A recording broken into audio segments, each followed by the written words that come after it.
జమ్మూ కాశ్మీర్ షోపియాన్ జిల్లా చిక్రూకెల్లాలో ఎన్కౌంటర్ జరిగింది. భద్రతా బలగాలు ఉగ్రవాదుల మధ్య కాల్పులు కొనసాగుతున్నాయి. ఈ ప్రాంతంలో 3 ఉగ్రవాదులు ఉన్నట్లుగా సమాచారం.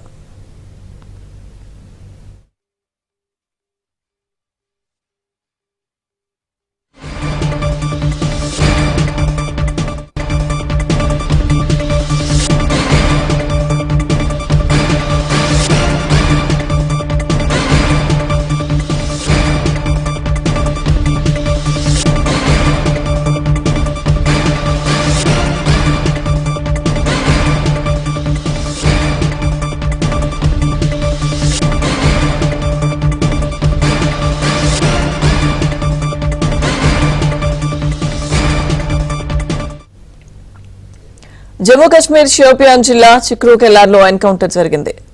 భద్రతా బలగాలు ఉగ్రవాదులకు మధ్య కాల్పులు కొనసాగుతున్నాయి. ఇక ఈ ప్రాంతంలో 3 ఉగ్రవాదులు ఉన్నట్టు సమాచారం.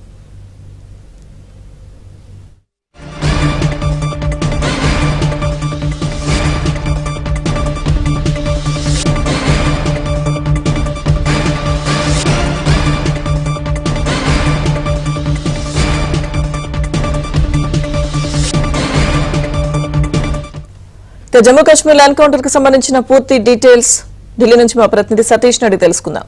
సతీష్, జమ్మూ కాశ్మీర్ ఎన్కౌంటర్ లో పూర్తిగా సెక్యూరిటీ పర్సన్ కూడా చంపినటువంటి, అదేవిధంగా ప్రధానంగా ఇటీవలనే పాకిస్తాన్ కి కావచ్చు, భారత్ కి కావచ్చు అనేక ఉద్రిక్తల పరిస్థితుల నడుమ కూడా దాదాపు 2 రోజుల నుంచి కూడా కొంత వాతావరణం ఉద్రిక్తల నడుమ కూడా కొంత వాతావరణం తగ్గినప్పటికీ కూడా మరోసారి కూడా అటు బిఎస్ఎఫ్ సిబ్బందికి కావచ్చు, అటు పాక్ లో ఉన్న ఉగ్రవాదులకు కావచ్చు, టెర్రరిస్టులకు మధ్య కూడా కొంత కాల్పులు జరిగినట్టు తెలుస్తుంది. ఈ కాల్పుల్లో ఒక ఉగ్రవాది కూడా మృతి చెందినట్టు కూడా కాసేపటి క్రితమే తెలుస్తుంది. షోపియాన్ జిల్లాలో ఘటన జరిగినట్టు తెలుస్తుంది. జమ్మూ కాశ్మీర్ పరిసర ప్రాంతాల్లో ఇప్పటికే భారీ బందోబస్తులు ఏర్పాటు చేస్తారు. అటు బిఎస్ఎఫ్ తో పాటు ఇటు ఆర్మీ సైతం కూడా పెద్ద ఎత్తున కూడా దాదాపు అనేక ప్రాంతాల్లో కూడా వరుసగా కూడా ఎక్కడా కూడా ఎలాంటి అవాంఛనీయ ఘటనలు రాకుండా కూడా చూసేందుకు కూడా ఏర్పాటు చేస్తుంటే, మరోవైపు తాజాగా జమ్మూ కాశ్మీర్ షోపియాన్ లో మాత్రం ఘటన చోటు చేస్తుంది. ఘటనలో ఒక టెర్రరిస్ట్ కూడా మృతి చెంది చేస్తుంది. భద్రతా బలగాలు ప్రస్తుతానికి ఆ పరిసర ప్రాంతాలను కూడా తమ ఆధీనంలోకి తీసుకున్నట్టు తెలుస్తుంది. మరోవైపు ఇతరుల కోసం కూడా గాలింపు చర్యలు చేపడుతున్నట్టు కూడా తెలుస్తుంది. టెర్రరిస్టులు ఇంకా ఎంతో మంది ఉన్నారనే కోణంలో కూడా విచారణ అయితే కొనసాగుతుందని చెప్పొచ్చు. లక్ష్మీదుర్గ సతీష్, అయితే అంటే ప్రస్తుతం ఇంకా 3 ఉగ్రవాదులు అక్కడ ఉన్నట్టు సమాచారం. ఒకళ్ళని ఎన్కౌంటర్ చేయడం జరిగింది. మిగతా ఉగ్రవాదుల కోసం గాలింపు చర్యలు ఏ విధంగా కొనసాగుతున్నాయి? అలాగే ప్రస్తుతం అంటే ఇప్పుడిప్పుడే సాధారణ పరిస్థితులు నెలకొంటున్న నేపథ్యంలో మళ్ళీ ఒక రకంగా ఇది ప్రజలను కలవరపెట్టే అంశమే కదా?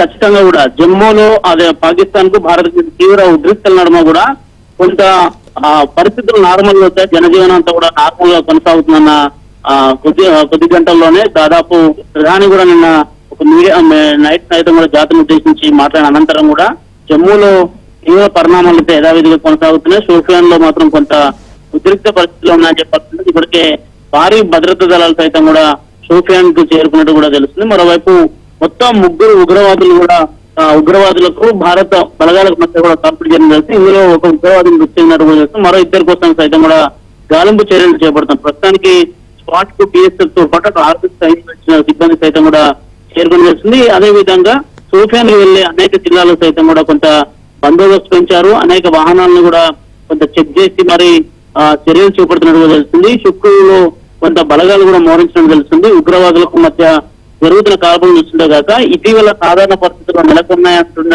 కొన్ని గంటల్లోనే తాజాగా ఈ ఘటన జరగడంతో కూడా ఒక్కసారిగా మరోసారి ప్రజలు కొంత భయభ్రాంతులకు గురవుతున్నట్టు కూడా తెలుస్తుంది. కానీ జమ్మూ కాశ్మీర్ లో మాత్రం భద్రతా బలగాలు మాత్రం అనేక కోణాలలో కూడా ఇప్పటికే గస్తీని కూడా పెంచడం జరిగింది. మరోవైపు ఎలాంటి అవాంఛనీయ ఘటనలు జరగకుండా ఉండేందుకు కూడా చర్యలు చేపడుతున్నారు. కానీ ఒక్కసారిగా ఉగ్రముఖలు దాడి చేశారు. దాంట్లో ఒక ఉగ్రవాది కూడా హతమైనట్టయితే తెలుస్తుంది. మరో 2 కోసం గాలింపు చర్యలు అయితే కొనసాగుతున్నాయి. సతీష్, అయితే అంటే భద్రతా బలగాలు అలర్ట్ గానే ఉన్నాయంటూ కూడా అధికారులకు వైపు చెప్తున్న పరిస్థితి నిన్న ప్రధాని మోదీ స్పీచ్ లో కూడా మనం చూసాం. సో అందరూ అలర్ట్ గా ఉన్నారు అని కూడా చెప్పారు.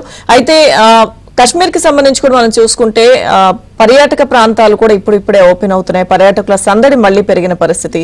సో ఇప్పుడు ఈ ఎన్కౌంటర్ కి సంబంధించి ఇంకా భద్రతను మరింత కట్టుదిట్టం చేసే అవకాశం ఉందా సతీష్? ఖచ్చితంగా ఇప్పటికే భారీ బలగాలను సైతం కూడా వెనక్కి ఎక్కడ కూడా పిలిపించలేదు. పాకిస్తాన్ కి భారత్ జరుగుతున్న ఉద్రిక్తల బలగాలు ఇప్పటికీ బార్డర్ లో అదేవిధంగా కొనసాగుతున్నాయి. దాదాపు ఒక షోపియానే కాదు, జమ్మూ కాశ్మీర్, శ్రీనగర్, అదేవిధంగా పూంచ్ కావచ్చు, పహల్గామ్ కావచ్చు, అనేక ప్రాంతాల్లో కూడా, శ్రీనగర్ లోని అనేక ప్రాంతాల్లో కూడా కొంత భద్రతా బలగాలు అయితే కట్టుదిట్టమైన భద్రతను ఏర్పాటు చేశాయి. కానీ ఒక్కసారిగా ఊహించని విధంగా షోపియాన్ జిల్లాలో ఎన్కౌంటర్ జరిగినట్టు కూడా స్పష్టంగా తెలుస్తుంది. దానికి సంబంధించి ఒక ఉగ్రవాదిని కూడా మట్టు పెట్టినట్టు తెలుస్తుంది. అయితే దాదాపు స్కూల్స్ కి సంబంధించిన విషయంలో కూడా ఈ రోజే విద్యా సంస్థలు కూడా తెచ్చుకున్నామని చెప్పాల్సి ఉంటుంది. మే 7 నుంచి కూడా పాకిస్తాన్ కు భారత్ నడుమ నెలకొన్న ఉద్రిక్తల నడుమ విద్యా సంస్థలు అన్నిటి కూడా హాలిడేస్ ప్రకటించారు. తాజాగా ఈ రోజు నుంచే కుల పాఠశాలలకు కావచ్చు, యూనివర్సిటీలకు కావచ్చు కొంత సెలవులు తిరిగి పునఃప్రారంభ నేపథ్యంలో ఒక్కసారిగా గవర్నమెంట్ చేసుకోవడం కొంత ఆందోళన కలిగిస్తుందని చెప్పాల్సి ఉంటుంది. షోపియాన్ జిల్లాలో మాత్రం కొంత ఎన్కౌంటర్ సంబంధించిన అంశంలో మాత్రం అటు భద్రతా బలగాలు గట్టి చర్యలు చేపడుతున్నారు. దాదాపు ఒక ఉగ్రవాదిని హతం చేశారు, ఇంకొక ఇద్దరి కోసం కూడా గాలింపు చర్యలు అయితే చేపడుతున్న పరిస్థితి నెలకొంది. పహల్గామ్ లో ఇక దాడి టెర్రరిస్టుల కథమన్న అంశంలో కూడా కొంత స్పష్టత రావాల్సింది. జమ్మూ కాశ్మీర్ షోపియాన్ మహారాష్ట్ర లో ఉగ్రవాదులు బలగాల మధ్య కొంత భీకర పోరు జరిగినట్టు కూడా తెలిసింది. టెర్రరిస్టులు ఒక్కసారిగా కాల్పులు జరపడంతోనే భద్రతా బలగాలు కూడా వాటిని చుట్టుగట్ట కోణంలోనే దాదాపు ఒక ఉగ్రవాదిని దగ్గరగక్కడ మట్టు పెట్టడం, మరో ఇద్దరు ఉగ్రవాదుల కోసం కూడా గాలింపు చర్యలు చేపడుతున్నారు. ఏప్రిల్ 22న పహల్గామ్ ఉగ్రవాది అప్పటి నుంచి కూడా ఉగ్రవాదుల కోసం అనేక ఏరియాలలో ఇప్పటికే కొనసాగుతున్నది వేట. భద్రతా బలగాలను చూసి కాల్పులు చేపట్టడం కూడా స్థానిక అధికారులు చెప్పిన అందులో భాగంగానే తిరిగి ఫైరింగ్ చేసిన కోణంలోనే ఒక ఉగ్రవాది కూడా అక్కడికక్కడే మృతి చెందినట్టు కూడా తెలుస్తుంది. Right Satish, thank you.